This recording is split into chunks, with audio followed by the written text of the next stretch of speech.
Okay, we're now going to start the next chelek in Avodat Zion, which is Vi'ata Kodesh, a very, very important chelek. And the truth of the matter is, before we start the actual words, I actually want to describe to you what Chazal tell us about the most incredible Kedusha de Siddur, which we spent a couple of days on discussing. Kedusha de Siddur is a very, very big chelek of Tefillah. And I want to read you just a few ideas from Chazal of what this is. And this is specifically referring to the Kodesh, and the Baruch Shem, Baruch Kavod Hashem Imkomai, that we say in Avodat Zion over here. And I want to describe to you what Chazal described to us happens at this time. So there's a Moedik Shulchan Aruch.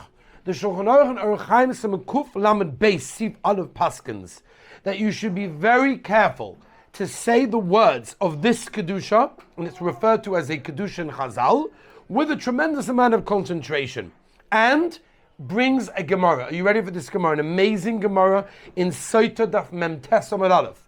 Siddur Mem Tes Amud Aleph tells us like this: from the day of the destruction of the Beis HaMikdash, not one day passes without a klola, without a curse.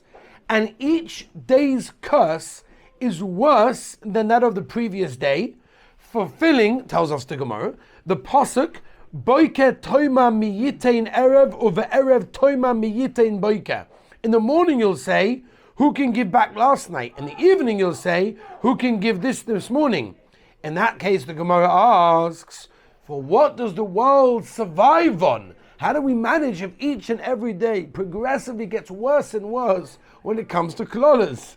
Says the Gemara over here, Kedusha de Sidra, the order of Kedusha and Amen and Amen Yehi Shemei Rabbah and Kaddish that we do over there. So the Gemara tells us an amazing thing, and that is that the Kedusha de Sidra that we say in Avodat Zion is of utmost importance.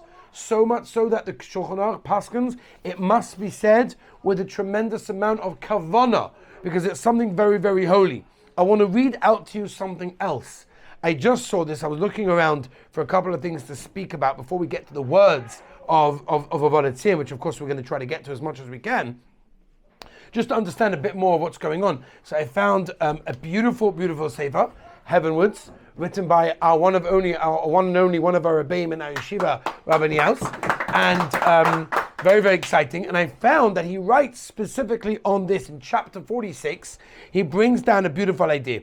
There's a Gemara in Cholin Daf Tzadi Aleph Amud Beis, where the Gemara in Cholin Daf Tzadi Aleph Amud Beis tells us that the Malachim in Shemayim, the angels in heaven, do not have permission to recite Kedusha until we say it down here.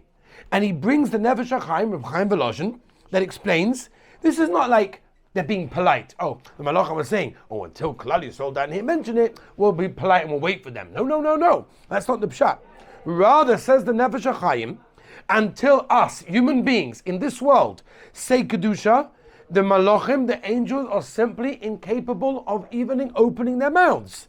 That means our saying, our recital of Vi'ata Kodesh Yoshev Tilis Yisrael V'Kol Zeh Zeh V'Omar Kodesh Kodesh Kodesh and V'chulei is what gives the Malachim the power to be able to also do that.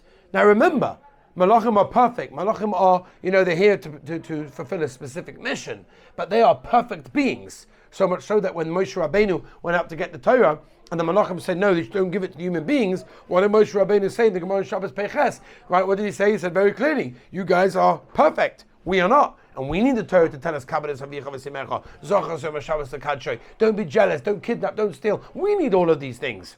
And yet the Malachim that are perfect beings are not able to say Kodesh, Kodesh, Kodesh until a Yid over here in Shachris says those words. He quotes a Torah in Arachaim Kuf Chof Hei that brings the Sefer Cholos, that HaKadosh Baruch Hu says, tell my children what I do when they say Kodesh, Kodesh, Kodesh, and teach them.